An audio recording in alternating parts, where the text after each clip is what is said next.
আসসালামু আলাইকুম। আজ আপনাদেরকে দেখাবো অল্প সময়ে মাত্র 2 মিনিটে আপনারা কিভাবে ডিম ভাজবেন।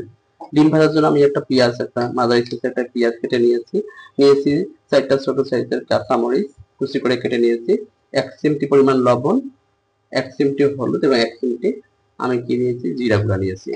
এখানে আমি 2টা ডিম ভাজবো, সেজন্য মশলাগুলোকে আমি মেখে নেব, হাত দিয়ে ডলে নেব। তাহলে হয় কি, ডিম যখন মিক্স করব তখন মশলাগুলো আর উপরে ভেসে উঠবে না।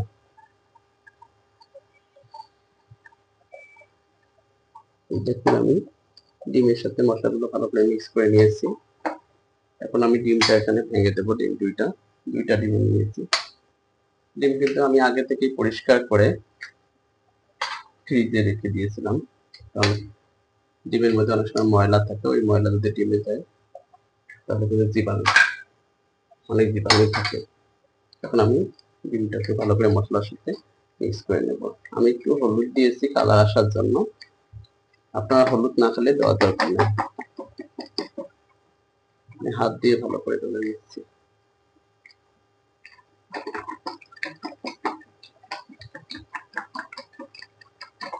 অনেকে আছেন যে ডিম ভাজতে পারেন না, আমার ভিডিওটা দেখে তারা আর কি উপকৃত হবেন। স্পেশালি ব্যাচেলাররা অনেক কষ্ট করেন।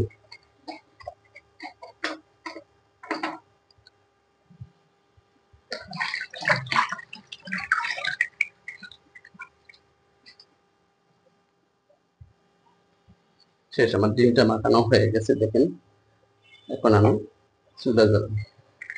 চুলায় প্যান বসিয়ে দেবো।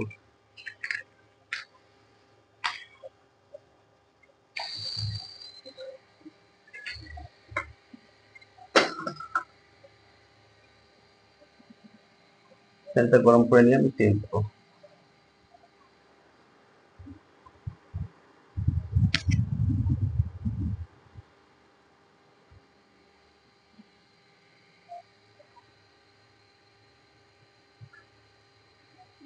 তেল আমি সামান্য পরিমাণ তেল দেবো, বেশি তেল দেবো না। বেশি তেল দিয়েও ডিম ভাজা যায়, তখন ডিমটা আরো বেশি ফুলে ওঠে, কিন্তু আমি কম পরিমাণ তেল দিয়ে দেবো।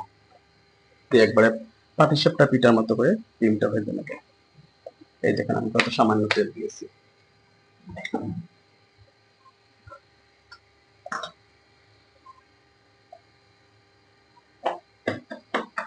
তেলটাকে আমি ছড়িয়ে দেবো, পুরা প্যানের মধ্যে ছড়িয়ে দেবো, যাতে ডিমটাকে আমি তেল যতদূর দিয়েছি ডিমটাকে আমি অতভাবে ছড়িয়ে দিতে পারি।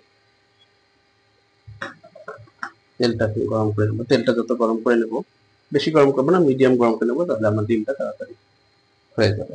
বেশি গরম করি তাহলে ডিমটা পুড়ে যেতে পারে। তেলটা আমার গরম হয়ে গেছে। তেল গরম হয়ে গেছে, সেজন্য আমি চুলাটা লো আঁচ করে দিলাম। দিয়ে দেবো আমি ডিমটা। এখানে 2টা ডিম নিয়েছি, আপনারা দেখেছেন। আপনারা চাইলে একটা করে ডিমও বুঝতে পারেন।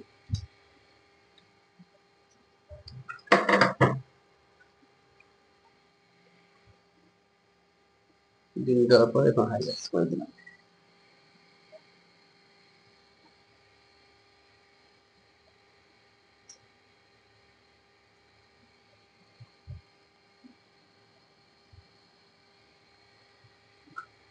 ডিম দেওয়ার পর সাথে সাথে আমি উল্টে দেবো না, সাথে সাথে দিলে ডিমটা ভেঙে যাবে, সেজন্য একটু আমি আঁচ দিয়ে দেবো, যাতে ডিমের তলাটা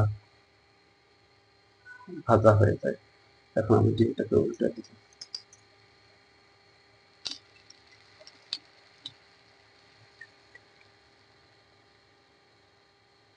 আমি আস্তে আস্তে ঘুরাই দিচ্ছি।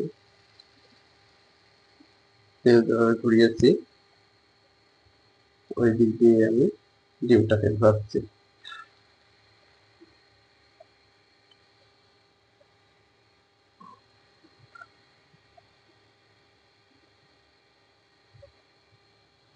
আমি এখানে শুধুমাত্র 1 চিমটি জিরা গুঁড়া দিয়েছি, আপনারা চাইলে ধনেপাতাও দিতে পারেন।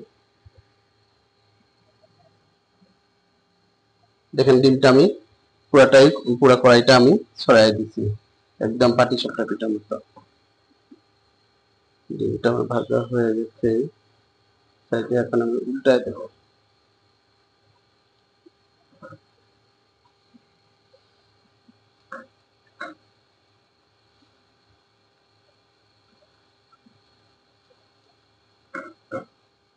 ডিমটা হয়ে গেছে, এখন লো আঁচ করে দিয়েছি যাতে পুড়ে না যায়।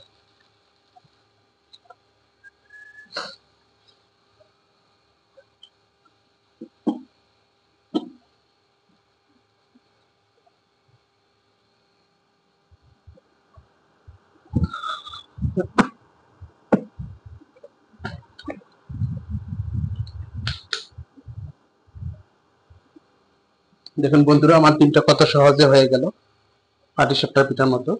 এখন আমি ডিমটাকে নামিয়ে ফেলবো।